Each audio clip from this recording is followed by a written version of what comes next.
Now to the never-ending psychodrama, which is our government. And while Boris Johnson is trying to look muscular there on the world stage and virile with a young, pretty girl on his arm, there is talk of plotting at home still carrying on. So now we're hearing there are potentially 6 Tory MPs, maybe that's one of them behind him there now, ready to defect to the Labour Party, which, if true, would be pretty devastating for party morale, probably for Tories and Labour, but there we are. Now, Jason, at the weekend, Boris was talking about serving a 3rd term, even though he hadn't been elected for a 2nd one yet.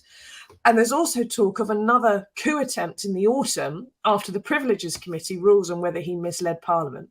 Is this all just talk? Is it just Westminster chatter? How much danger is he really in? Because he doesn't appear to feel or act like he's in any danger.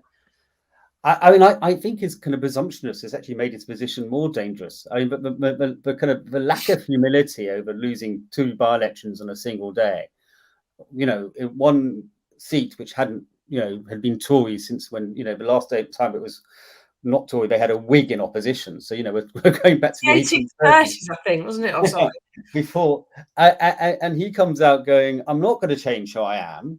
And that must have set alarm bells going amongst the Tories. But I suppose at least it was honest. He seems incapable of change. And then just kind of musing about a 3rd term. Now that kind of, I want to go on and on and on, had echoes of Margaret Thatcher, which again would have kind of alarmed some of the Tories, because they would have looked at that and said, when they get to that stage of delusion, it may be that they've overstayed their welcome. On saying all of that, you know what the Tories are like. They're so bad at getting rid of people at the moment. And they've got this reputation, though, for being really ruthless and being brilliant at this. And all they've shown themselves to be over the last year or so is really, really bad. They're not just bad at running the country, they're also bad at toppling leaders at the moment. The incompetence spreads everywhere.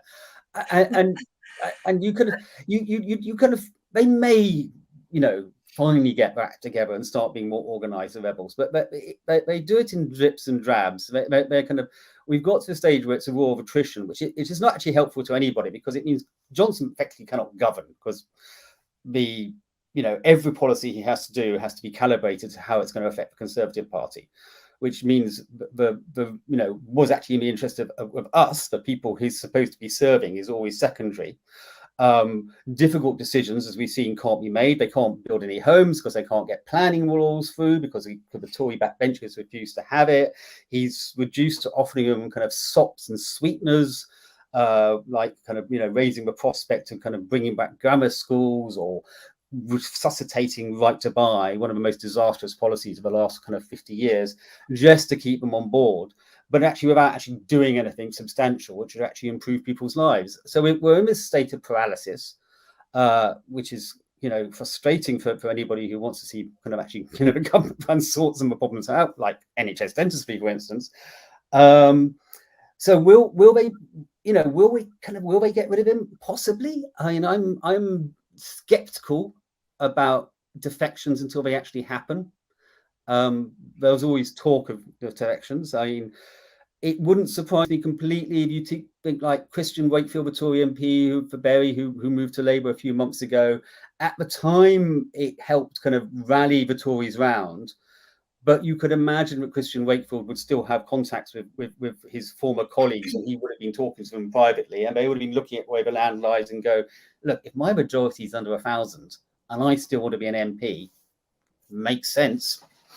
To at least think that about Northern Research Group of Red Wall Tories are not very happy with Boris, generally speaking.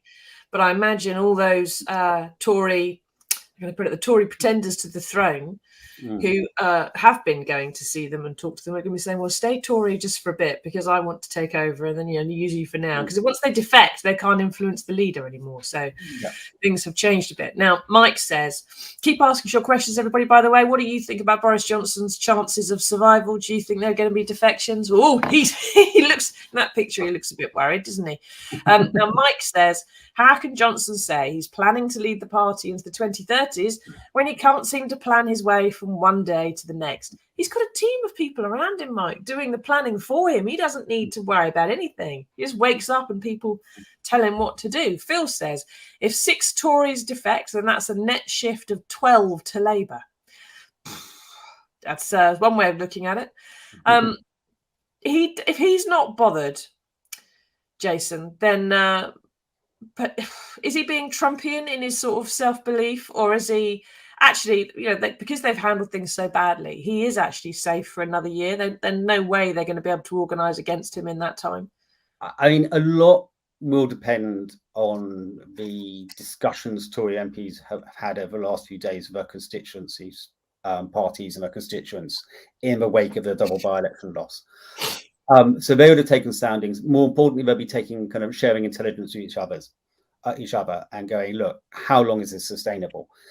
Now, at the moment, they've got a tendency to try and put it off. So they said, oh, let's wait until the Sue Gray report. And then after the Sue Gray report, they said, let's wait until the by-elections. And now they're going, let's wait until the Standards and Privileges Committee, which is looking into whether Boris Johnson lied to Parliament. Spoiler alert, he did. Decides that, that to be particularly kind of how strong their language is in condemnation. And then they're saying, let's wait till the party conference. So, there's endless delay.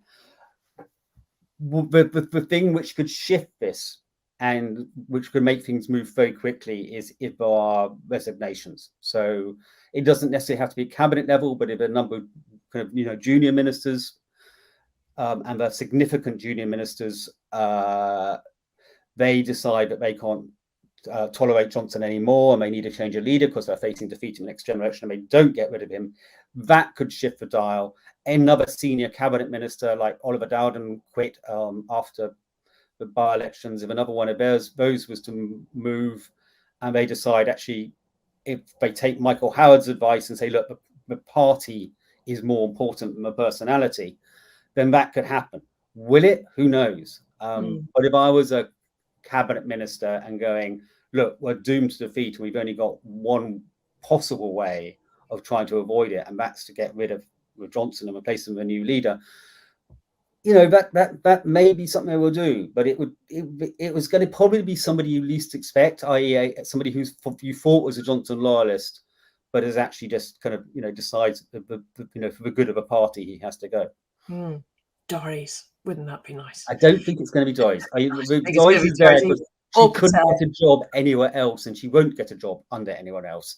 So, I think she's there until the end. It will just be, it'll be just like the last scenes in the bunker. Nadine and Boris. Yeah. Kissing.